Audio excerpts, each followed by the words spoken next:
Rasulullah sallallahu alaihi wasallam sendiri yang datang menghadap Allah Subhanahu wa taala. Ini menunjukkan kepada kita bahwa perintah ibadah sebanyak anak membaca Al-Quran di pondok ini kita mendapatkan pahala, sebanyak anak sholat di tempat ini kita mendapatkan pahala, belum lagi di saat mereka menjadi ulama. Harapan kami pesantren terus berkembang dan husnudzon kami akan berkembang. Maka dari itu kami ajak Anda, para perindu ridha Allah, ayo kita ikut andil dalam besarkan pesantren ini. Semoga dari pesantren keluar ulama-ulama penerus dakwah baginda Nabi. Amin. Maka jangan ragu untuk bergabung. Inilah orang cerdas. Kalau kita mengandalkan ibadah kita melakukan sholat sebanyak apapun sangat terbatas, ngaji Quran sangat terbatas. Tapi kalau kita ikut andil dalam program besar semacam ini, sebanyak anak membaca Al-Quran di pondok ini kita mendapatkan pahala, sebanyak anak sholat di tempat ini kita mendapatkan pahala, belum lagi di saat mereka menjadi ulama. Inilah kerjaan orang-orang cerdas. Maka ayo menjadi cerdas hari ini. Jangan ragu, sisihkan rezeki Anda. Dan tidak cukup sampai di sini, ajak orang lain. Kapan Anda mengajak orang lain, Anda mendapatkan pahala biarpun orang itu belum mengikuti ajakan Anda. Ajak sebanyak-banyaknya. Dan di saat Anda mengajak, jangan meremehkan. Mungkin kelihatan orang itu tidak, seolah-olah tidak akan membantu. Ajak saja. Silahkan sisihkan rezeki Anda langsung ke Pesantren Nurul Azhar Bank Syariah Indonesia, nomor rekening 147-666-6666 atas nama Yayasan Tabung Wakaf Umat. Dan jika terbuka hati Anda lalu Anda berderma, jangan ragu, sertakan kode transfer 01 di akhir nominal transfer dan atau konfirmasi ke nomor 0852 6541 6060. Itu adalah nomor admin yayasan. Dan setelah itu, setelah Anda berderma, puji syukur, bersyukurlah kepada Allah karena Allah telah memilih Anda untuk bisa berjuang. Nuhibbukum fillah. Assalamualaikum warahmatullahi wabarakatuh. Alhamdulillahi rabbil alamin, alladzi arsala rasulahu bil huda wa dinil haqq liyuzhirahu 'ala ad-dini kullihi wa kafa billahi shahida. Asyhadu an la ilaha illallah wahdahu la syarika lah wa asyhadu anna Muhammadan 'abduhu wa rasuluhu la nabiyya ba'dah.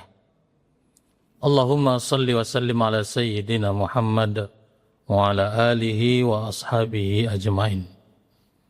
Usikum binafsi bitaqwallah faqad fazal muttaqun. Qala Allah Ta'ala fil Qur'anil Karim, A'udzu billahi minasy syaithanir rajim. Ya ayyuhalladzina amanu taqullaha haqqa tuqatih wa la tamutunna illa wa antum muslimun. Wa qala aidan fi ayatil ukhra, Bismillahirrahmanirrahim. Subhanalladzi asra bi'abdihi laylan minal masjidil haram ilal masjidil aqsa alladzi barakna hawlahu linuriyahu min ayatina innahu huwas samiul basir. Shadaqallahul azim. Ma'asyiral muslimin jemaah Jumat yang dimuliakan Allah, bersyukur kita kepada Allah dengan mengucapkan alhamdulillahi rabbil alamin. Bersalawat kepada Rasulullah dengan melafazkan Allahumma salli ala sayyidina Muhammad wa ala ali sayyidina Muhammad.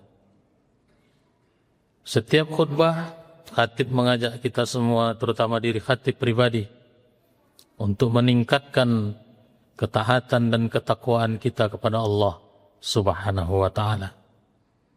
Hari ini, hari Jumat, tanggal 9 Januari 2026, bertepatan dengan 20 Rajab 1447 Hijriah. Kita memasuki bulan peringatan peristiwa mukjizat besar yang dialami oleh Rasulullah SAW, yang kita kenal dengan peristiwa Isra dan Mi'raj Nabi Muhammad sallallahu alaihi wasallam. Seringkali intisari yang disampaikan ketika peristiwa Isra dan Mi'raj itu berkaitan dengan perintah salat. Karena dari sekian banyak perintah yang dibebankan kepada kita umat Islam, yang diturunkan kepada Rasulullah sallallahu alaihi wasallam, banyak melalui perantara malaikat Jibril alaihissalam. Tapi khusus untuk sholat, Rasulullah sallallahu alaihi wasallam sendiri yang datang menghadap Allah Subhanahu wa taala. Ini menunjukkan kepada kita bahwa perintah ibadah salat ini adalah ibadah yang sangat utama di sisi Allah Subhanahu wa taala.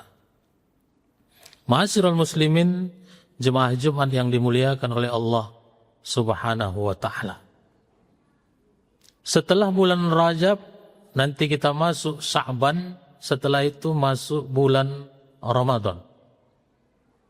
Dalam setahun sekali kita diperintahkan Allah melaksanakan salah satu rukun Islam, yakni berpuasa di bulan Ramadan. Puasa Ramadan, ketika ada orang yang memiliki uzur syar'i, maka boleh dia tinggalkan. Salah satu contoh, orang sakit yang tak mampu dia berpuasa, maka boleh dia tak puasa pada saat itu. Kalau sakit boleh jadi ada berat, ada rasa sulit untuk melaksanakan ibadah puasa. Tapi seorang musafir yang pada hari ini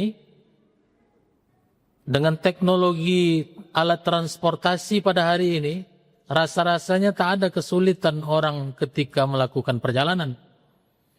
Tapi itu pun dibolehkan untuk mengambil rukhsah, keringanan untuk tak puasa.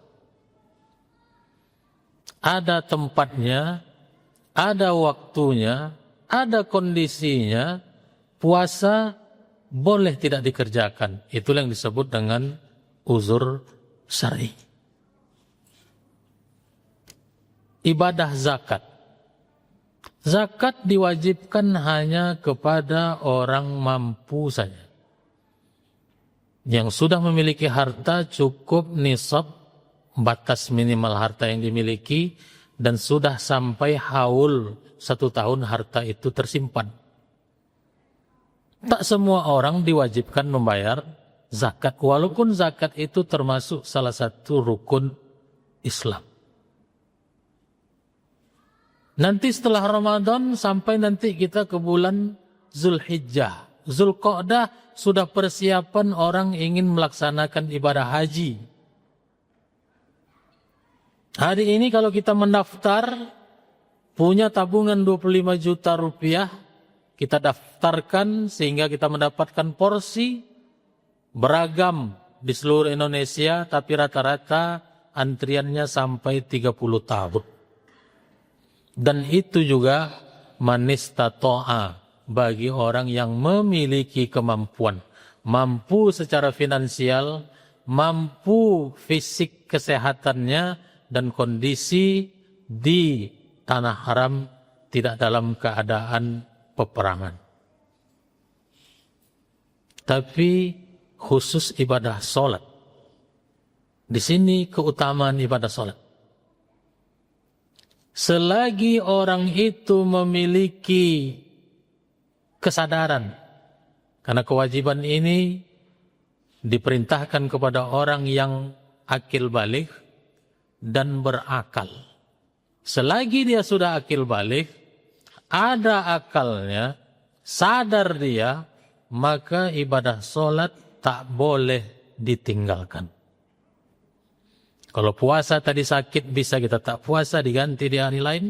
Kalau sakitnya permanen, tak mungkin dia mengganti, bisa dibayar dengan fidyah.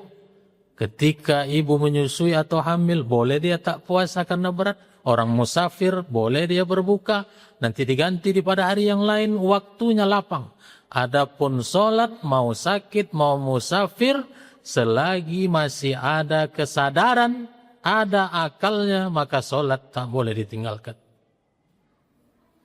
Hanya saja Allah beri keringanan untuk waktu dan kondisi tertentu. Orang sakit, sepanjang masih ada kesadaran, maka dia tetap melaksanakan sholat, tapi ada keringanan baginya. Ketika berat dia melaksanakan sholat setiap waktu, maka boleh menjamak sholat. Bahkan ketika dia akan bersuci, di mana mesti berwudu terkena air, sementara penyakitnya tak membolehkan dia terkena air, dapat keringanan dengan cara bertayamum.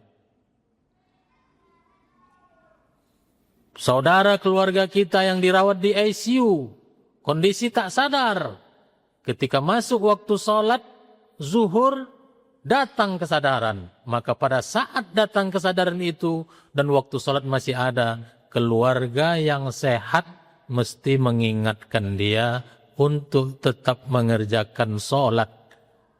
Sholat tetap tak bisa ditinggalkan, tapi tata caranya saja yang diberi keringanan oleh Allah Subhanahu wa ta'ala ketika orang sakit.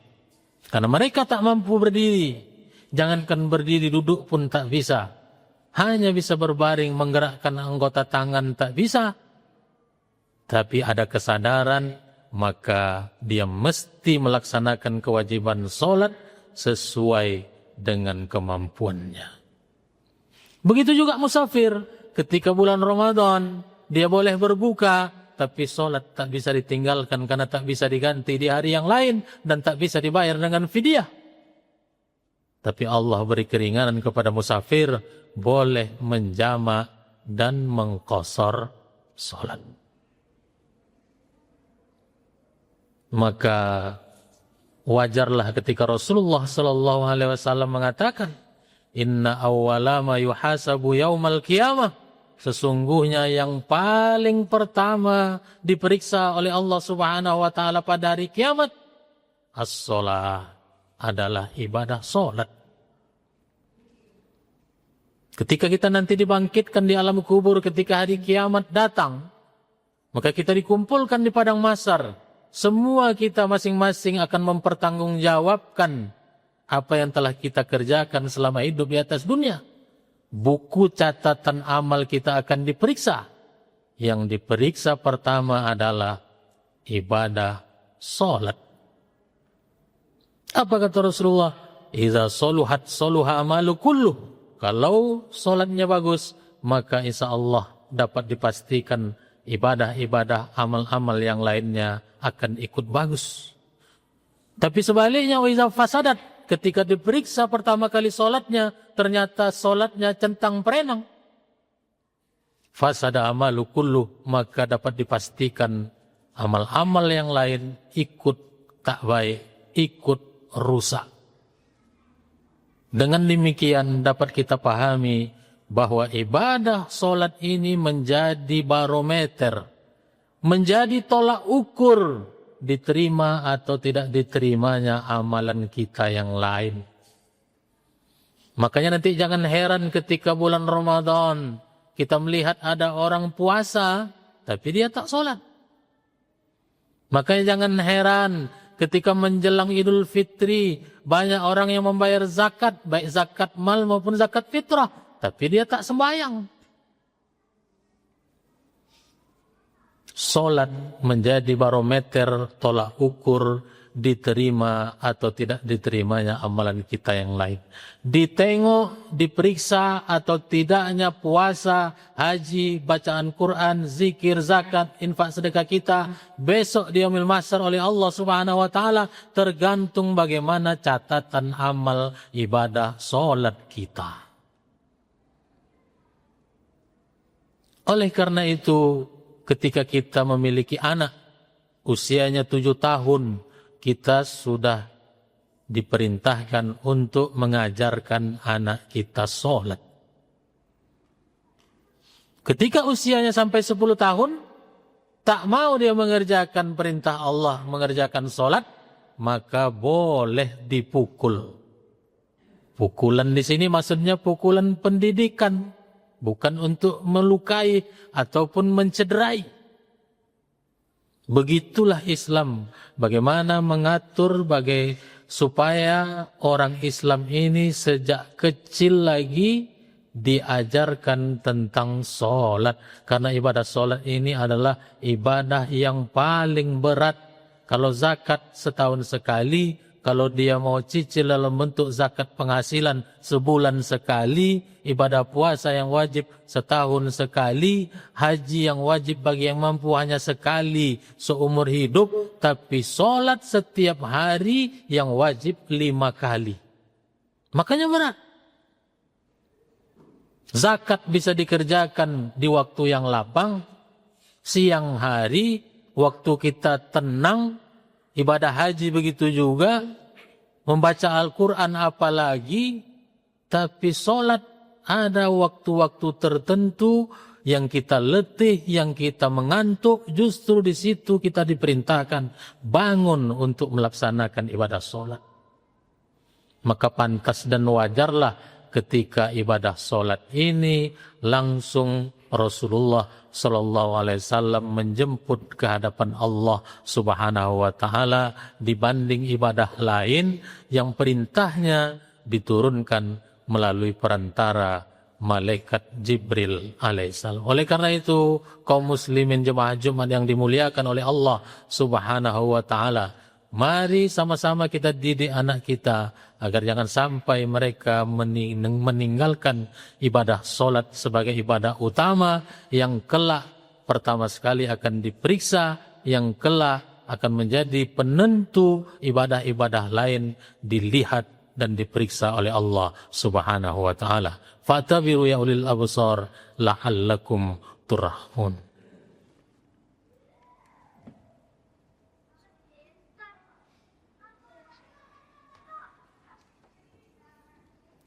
Alhamdulillahi Rabbil Alamin Alladzi khalaqal mauta wal hayata liyabluwakum ayyukum ahsanu amala wa huwal azizul ghafur. Ashhadu an la ilaha illallah wahdahu la syarikalah wa ashhadu anna Muhammadan abduhu wa rasuluhu la nabiyya ba'dah. Allahumma salli wa sallim ala sayyidina Muhammad wa ala alihi wa ashabihi ajma'in. Usikum binafsi bitaqwallah faqad fazal muttaqun. Qala Allah Ta'ala fil Qur'anil Karim, a'udzu billahi minasyaitonir rajim. Ya ayyuhallazina amanu taqullaha wal tanzur nafsum ma qaddamat lighad wattaqullaha innallaha khabirum bima ta'malun. Innallaha wa malaikatahu yusholluna 'alan nabi. Ya ayyuhallazina amanu shallu 'alaihi wa sallimu taslima. Allahumma salli ala Sayyidina Muhammad wa ala ali Sayyidina Muhammad kama sallaita ala Sayyidina Ibrahim wa ala ali Sayyidina Ibrahim wa barik ala Sayyidina Muhammad wa ala ali Sayyidina Muhammad kama barakta ala Sayyidina Ibrahim wa ala ali Sayyidina Ibrahim fil alamin innaka Hamidum Majid. Allahumma ighfir lil muslimin wal muslimat wal mu'minin wal mu'minat al ahya'i minhum wal amwat innaka sami'un qaribun mujibud da'wat wa ya qadiyal hajat. Allahumma inna nas'aluka ridhaka wal jannah wa na'udzubika min sakhatika wan nar. Allahumma barik lana fi Rajab wa Sya'ban wa ballighna Ramadan. Rabbana atina fid dunya hasanah wa fil akhirati hasanah wa qina azaban nar. Ibadallah, innallaha ya'muru bil adli wal ihsan wa ita'izil qurba wa yanha 'anil fahsya'i wal munkari wal baghi. Ya'izukum la'allakum tazakkarun wa la zikrullahi akbar. Aqimis shalah.